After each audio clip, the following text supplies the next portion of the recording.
Hey everybody, my name is Daren Child. I also am affectionately known as the Data Bear.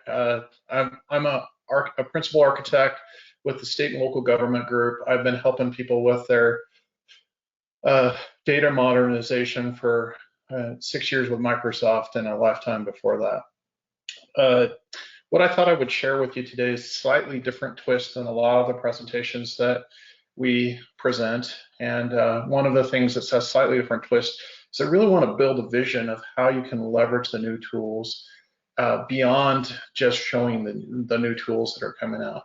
Microsoft has really put a ton of money into empowering organizations like yourselves to access their data. So that's really what I want to focus on. And, it starts by deciding as an organization that you really want to build out that data culture. It's really easy to make a decision, really easy to make a decision uh, one time with data elements. I mean, we do it every time we drive to a stoplight, yellow, go fast, red, stop, but we make decisions with data all of the time. But it's really difficult in an organization to build a culture where data is expected in the assessment of decisioning. And that's quite a bit more difficult, but it starts by people envisioning a pattern and a path to start answering questions. And I like to reference the questions that we don't know the answers to. You already have data systems in place. You already have some answers to some of the questions. So I really like people to think about the questions they don't have answers to, because that's what we're after. We want to expose elements of your data systems to the data that you don't have available. Microsoft has a big part in this, and Satya, when he took over, they came out with a whole new mantra about how we're going to help people, and we believe it inside of the organization. We are on our way to try and help every organization achieve more, and that starts in all of our different products, but really in the data services realm, these are some of the specific goals that we're after.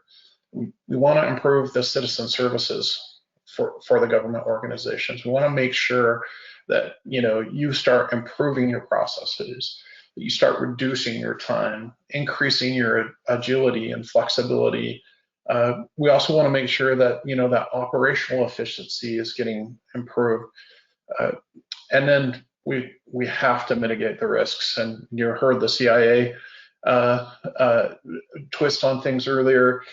Data today is really, a target for lots of people, and state and local governments and other organizations in that type of realm are targeted. So making sure that we have selected tools that have been built with that risk around them and have the controls to manage those risks is an important part.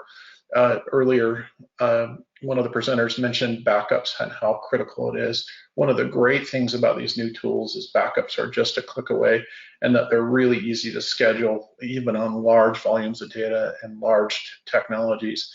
So that's an important part of this transition, but it's also about getting you to be able to answer more questions with your data.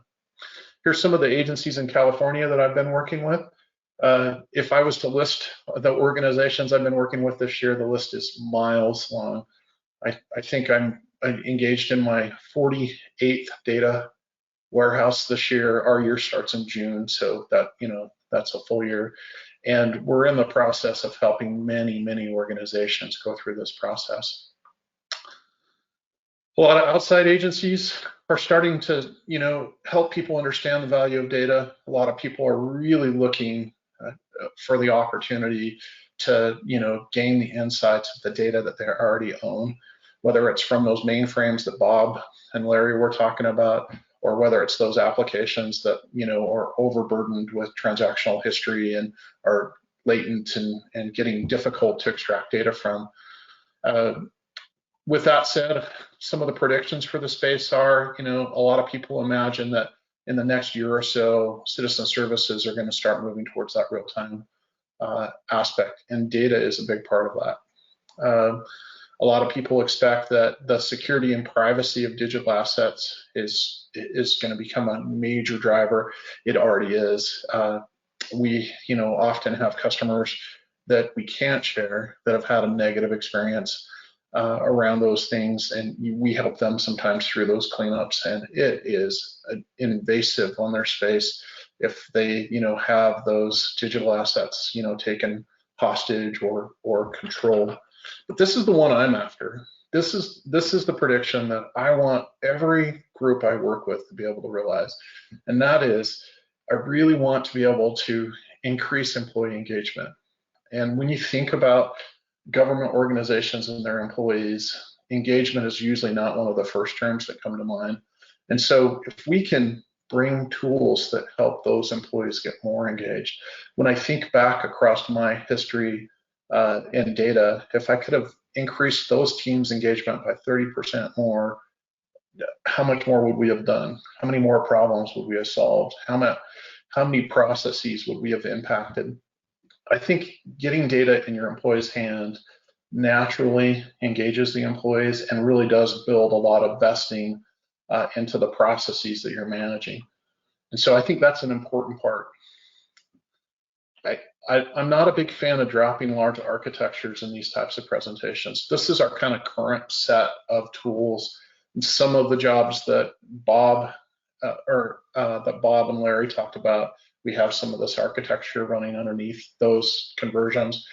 But I think this is overwhelming. And when you go into, a group of people who are not following the data tools and you show them this, drop of smattering of tools, just scares them. And so what I like to do is simplify, really simplify that process. And it starts by, first of all, let's take some of the unneeded tools off. We can add those as we mature through the process. Let's get something that gets us some early arrivable business value, but it doesn't require our teams to learn 25 new tools. So this is what I call my skinny data warehouse. This is kind of that approach where I've taken off some of the unnecessary things. I'm somewhat famous for my skinny data warehouse approach. A lot of people talk about it, but this really, in my opinion, is a great tool to start seeing how you can achieve your process early. And this set of tools will get you a lot of improvement in your maturity and your capabilities just by themselves. One of the really cool things within the Microsoft investment right now is we have wrapped all of these tools into a single development console. So the Azure Synapse Workspace, if you haven't heard, it released in December, and it unifies all of these different tools that are needed to build out this modern data culture. So that's where our part of helping you starts to make an impact. If a data engineer can manage the data lake in one screen and also manage the SQL exposure of the data in the same screen, we eliminate the need to manage the different tools, the screen swapping that was in the past. We really start to give some time back with little tiny clicks inside of a single unified tool. So the Azure Synapse Analytics Suite is really a step forward in bringing all of the solutions into one bundle. I really like to approach it a little different than talking about the technology. And so what I want to do is just walk you through a single POC, the steps that you would go through to execute that, and think about it from an executive level and how I would orchestrate my team. Now, this is just one POC. You could do several other flavors of the POC, so there's different things that you could add to the modules. I have a list of about 20 different POCs that we've used to start people down that path, but this is a common one. And so we just want to walk through and have you think about it without dropping an RFP, without bringing in an outside talent. How would I bring my team forward into starting to develop a data culture? So the first thing is you don't need to reinvent the wheel. Take that existing executive strategy that you probably already spent your time refining. It's probably already listed the citizen services that you plan to focus on, and grab a subject out of that strategy. And the executives can then share that While that's going on, or soon after that starts, then your IT team can grab their Azure space and start preparing for that Synops workspace to be installed. So they build out the Synops workspace, add some groups. Most IT teams are pretty skilled at managing groups and creating the correct groups. This isn't a new process, so this is pretty achievable. While they're working on that, then we're going to bring the business SMEs out away from that strategy and say, help us find which source systems own that data. If those source systems are internal, which most of them are, then they're going to identify a couple of applications that you're managing inside. Maybe it's a mix. Maybe you have another agency that manages part of that process and you need to go to that agency. You're going to need to go negotiate the access to that data. Once they get that decided, then the next step is to engage your data engineer. And your data engineer will reach out and ingest that data into this new data lake that was created when they created the Synops workspace. And that's a really simple task. When I get to showing you the tools at the end, there's a wizard will let me import an entire database in just a few clicks from a source anywhere within the realm that Azure Synops can connect to, which is pretty well most technology environments today. So ingest the data, now it's in the data lake. Once I get it in the data lake, the next task I'm going to do is apply some data quality rules. So I'm going to move it from the landing zone into an enriched zone. And when I move it across those tiers, the data engineers are going to apply data rules to get rid of duplication. They're going to handle some nulls. They may turn some values into usable terms. So if I have a code that says this happens, I might turn that code into actually the term that describes that process. They're going to do those types of things. Also very simple. We have a great tool in Synops that they can easily do those processes with, and they can learn it even if they're used to legacy tools like ODI or SSIS. Data engineers will pick this up in a second. Once that data has its data quality applied, then the next thing we're going to do is we're going to expose it back to the SMEs or maybe to some analysts, and we're going to have them verify that the content of that data is going to answer the question that was driven from that business strategy early. Once again, another easy step. We could use Power BI to connect to the data lake and to the files they created. We don't even have to have a data warehouse. Then once they validate that that data is certified and it has the correct components in, then maybe you hand it off to a business analyst that manages the process that it's relative to. The business analyst will now take the questions that the executives outline and apply it to that data and hopefully find some positive or negative answers that drive some behavior inside of the environment. And they're going to share that with the executives, and this is really where the change happens.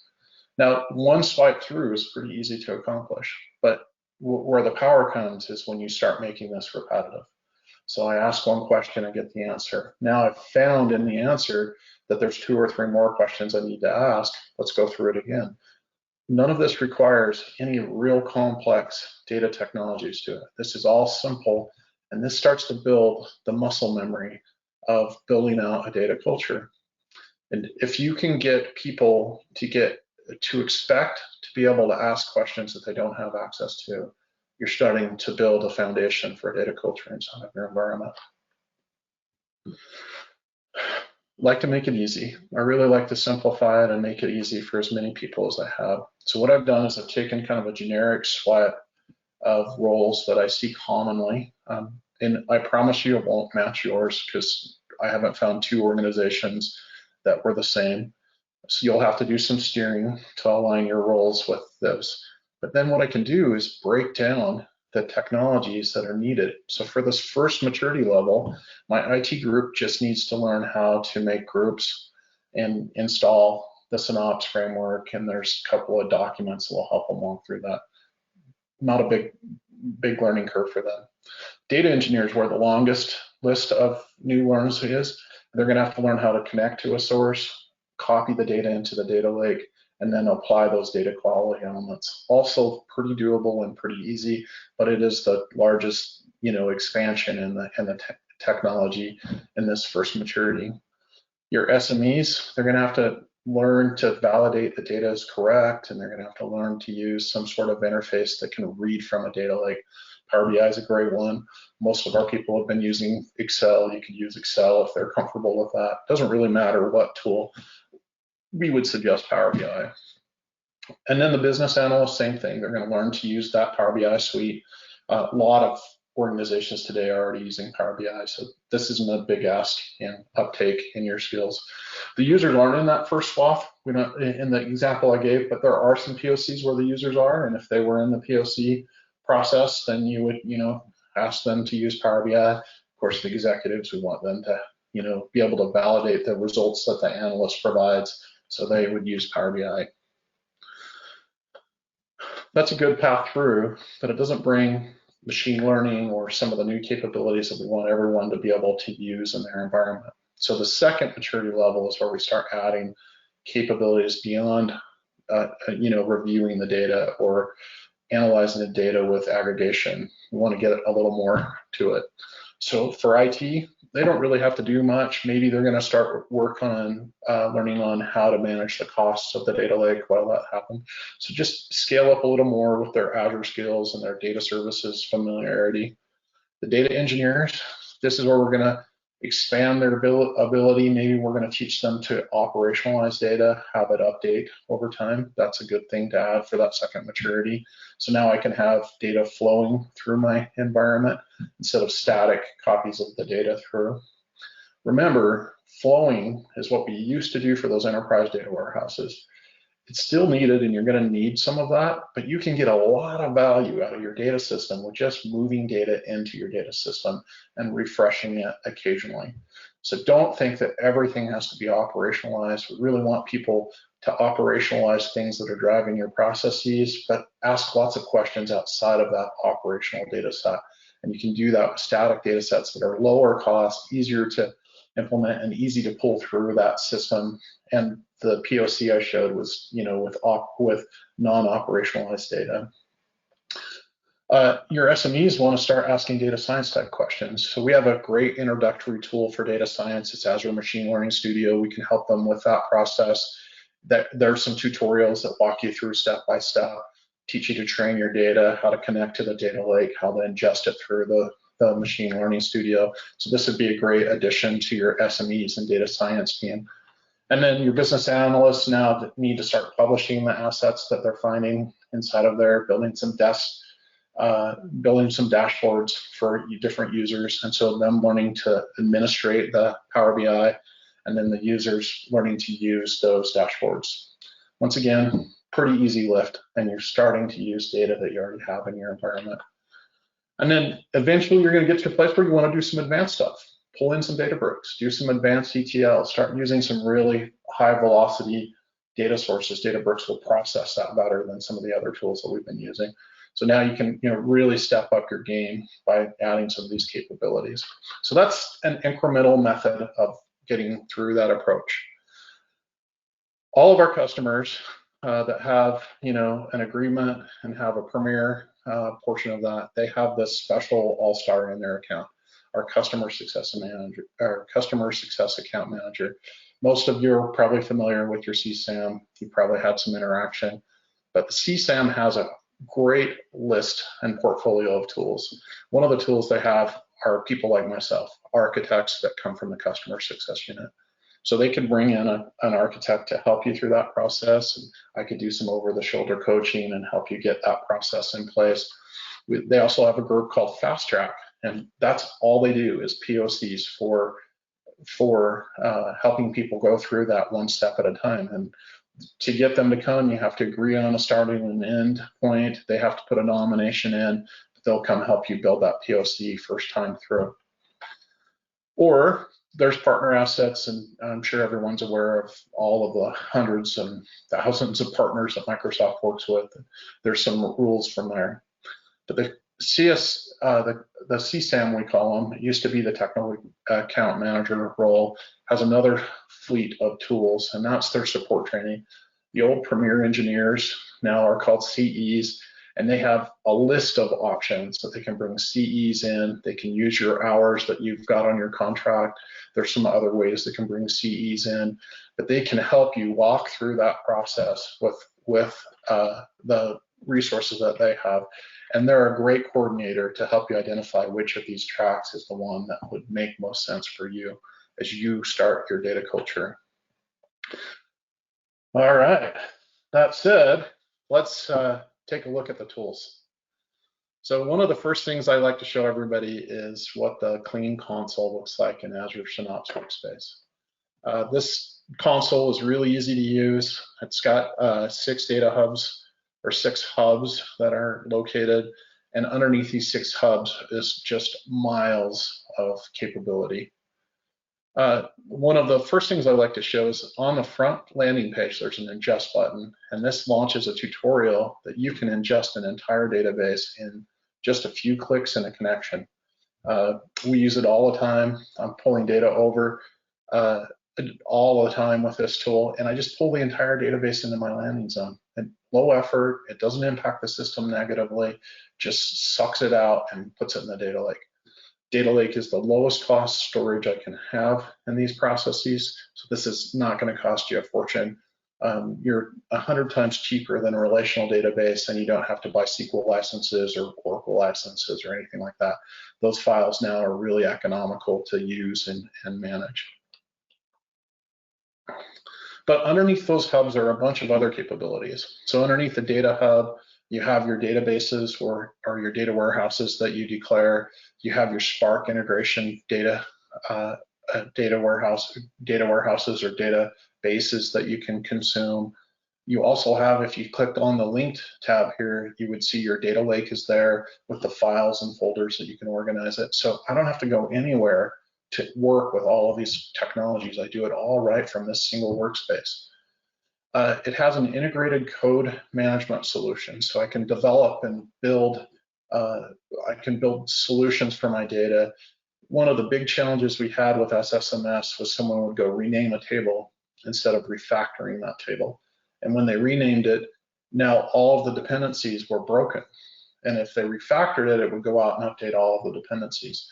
We don't give that opportunity in this tool. So this tool is integrated for a DevOps experience, and so it's going to make you publish every change, and it's going to test the dependencies every time you push a change or rename something inside of the process. So all your code is managed in this nice clean console. You can see my data flows, which are Spark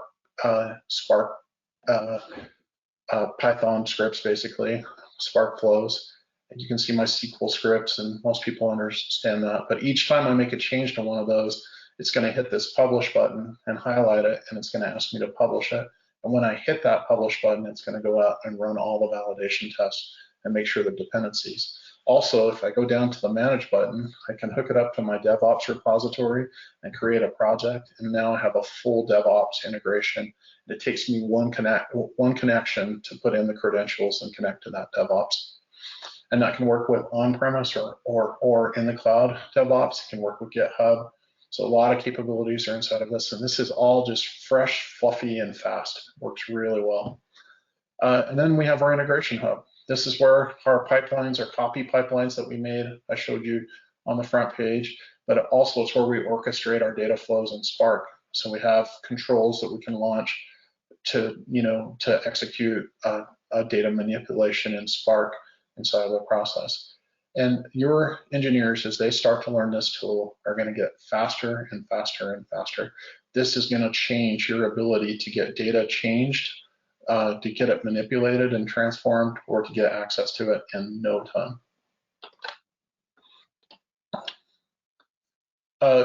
We have a new product. It's called Daren. Yes. Daren, one of the things is we're approaching some time deadlines. If we could start just to summarize and go through it relatively quickly, that would be appreciated. Sure. There's just 2 slides left. Okay, great. Yeah. This purview tool that's going to come out is also going to be a game changer. It's going to release in June. It's in preview right now. Don't really like talking about preview tools, but as you can see in my Synapse workspace, I typed customer in the search bar, and it pulled all the objects in my data lake It pulled all the objects in my data warehouse. It even went back and pulled in the objects from my SQL source that I ingested the data. So you're going to be able to discover your data in seconds using this tool, and you're going to be able to make decisions that keep you from duplicating data and also allow you to apply business rules more appropriately by discovering where the data comes from. To give you an idea of what that looks like, this is the scans that you set up in Purview. You can see it looks a lot like the Synapse tool. And inside of those tools, you just set up each of these little dials as a scan to go out and test that system and detect change. And it just keeps an active library of all the documents, all the metadata, all the DDL for those systems, including your files and your data lake. So this is just a phenomenal tool to add to the Synapse framework for your data management. And inside of it comes this great ability to do lineage, where I can see the source of one column. Each of the square objects is either a file or a table. And you can see the data flow objects where they call those files and make a change and then put it into another object.